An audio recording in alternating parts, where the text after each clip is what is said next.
You're listening to RTLSA.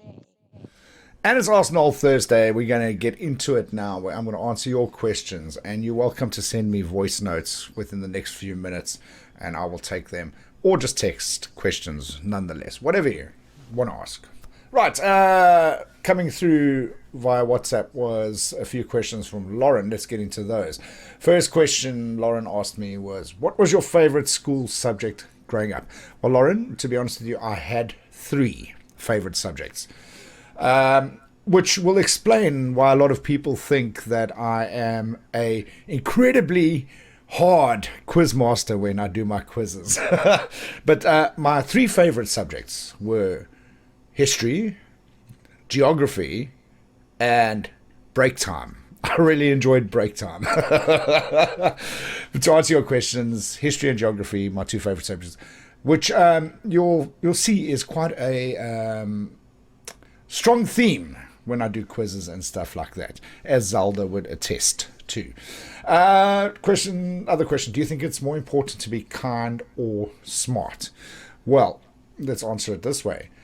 If you are smart, you will be kind. Because, what do they say? Honey attracts bees?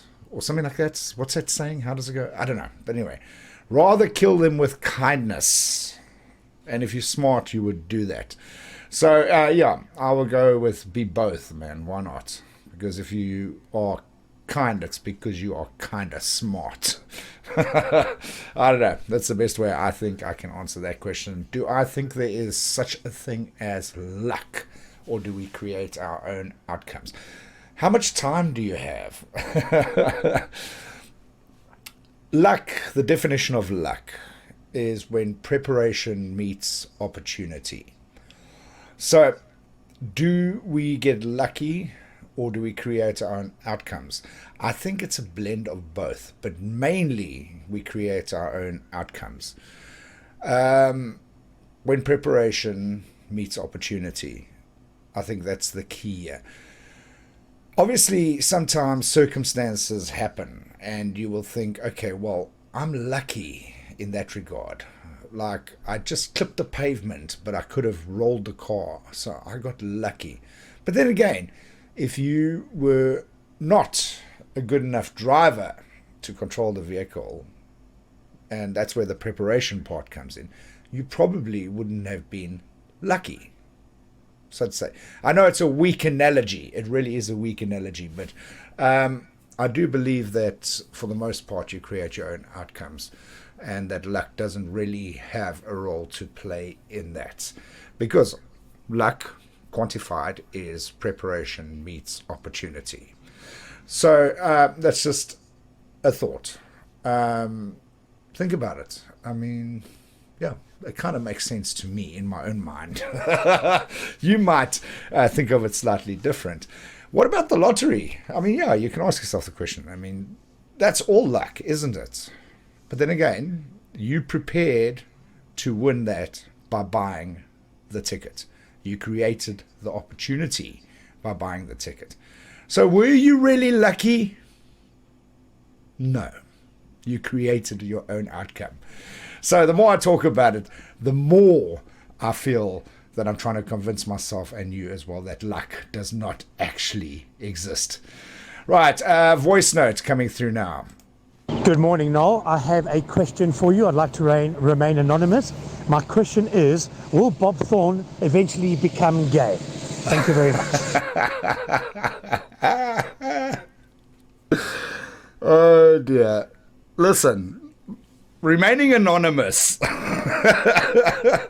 is not going to work for you, son. I think there's at least a bunch of people listening to the show that know exactly who asked that question. But out of respect, I will not mention any names. I don't know how to answer that question, actually. But to answer that question, I'll put it this way.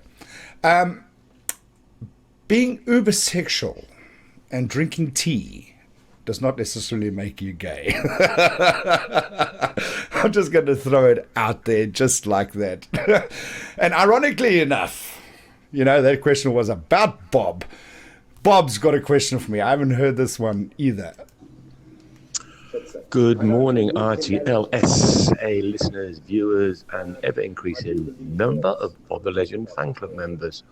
My question for you, Noel, how do you define a legend?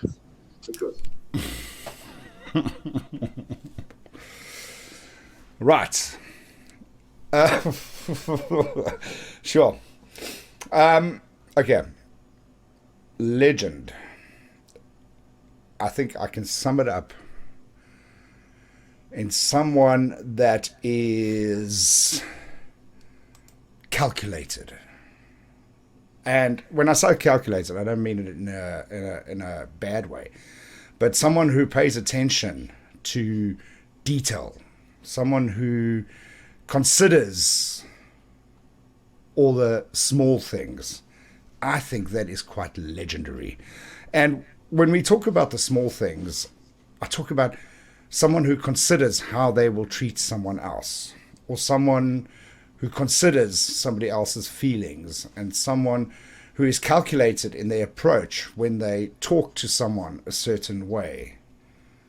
That's all part of it, I suppose. And yes, Bob, you are a lot of that. Okay, so you can be a legend. So yeah, maybe from a legendary perspective, I would say calculated. Someone who really thinks things through and behaves accordingly. Take the clothing and attire out of it. It is a case of just the being, the way you are. Another voice note coming through now. Hi Noel, here's another question for you. What animal cannot stick its tongue out? Do you know the answer? Oh, you're trying to put me on the spot. I have no idea. Maybe we should just goggle it quickly. Which animal cannot stick its tongue out? I don't know. This is now... Zelda's going to enjoy this. Because you guys were talking about my quizzes yesterday. And I might actually just put this in the next quiz. Lauren, to answer your question, but I'm pretty sure you did know the answer already. Crocodiles. I'll put that in my quiz next week. Crocodiles cannot stick their tongue out. I didn't know that. Very interesting. But it all makes sense now because their tongue is pretty much behind their teeth and cannot be extended. So that's where we're going to leave Arsenal Thursday for today before it gets any more crazy. You're listening to RTLSA.